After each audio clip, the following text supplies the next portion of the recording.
நாளுக்கு நாள் குறைந்து கொண்டே வரும் தங்கத்தின் விலை 2 லட்சமாக உயர வாய்ப்புள்ளது என்று சொன்னால் நம்புவீர்களா? ஆம், அதற்கான சாத்தியம் உள்ளது என்று கூறப்படுகிறது. இந்த அளவுக்கான விலையேற்றம் எவ்வளவு காலங்களில் நடக்கும் என்பதையும், இந்த விலையேற்றத்திலிருந்து தப்பிக்க என்ன செய்யலாம் என்பதையும் இந்த தொகுப்பில் காணலாம்.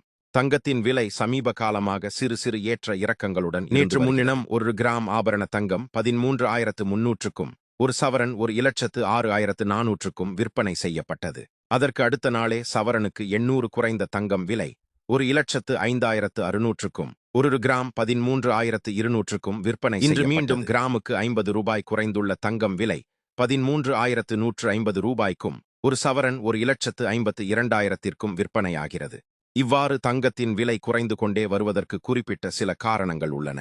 அமெரிக்காவின் மத்திய வங்கி பணவீக்கத்தை கட்டுப்படுத்த வட்டி விகிதங்களை உயர்த்தக்கூடும் என்ற எதிர்பார்ப்பால் டாலர் மதிப்பு வலுவாகும் போது தங்கத்தின் மீதான முதலீடு தற்காலிகமாக குறைந்து விலையும் குறையும்.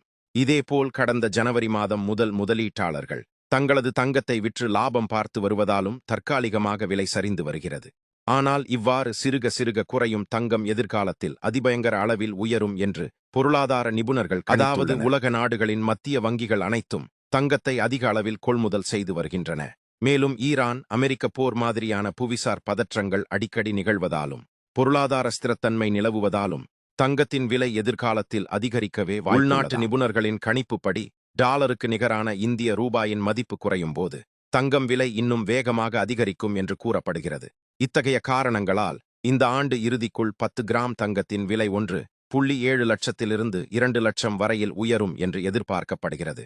இது சாத்தியமானால் தங்கம் வாங்க வேண்டும் என்ற நடுத்தர வர்க்கத்தினரின் ஆசை கனவாக மாற. எனவே தங்கத்தை சிறுக சிறுக வாங்க முயலும் போது இந்த பிரச்சனை ஓரளவு சமாளிக்க முடியும் என்று நிபுணர்கள் கருத்து தெரிவிக்கின்றனர்.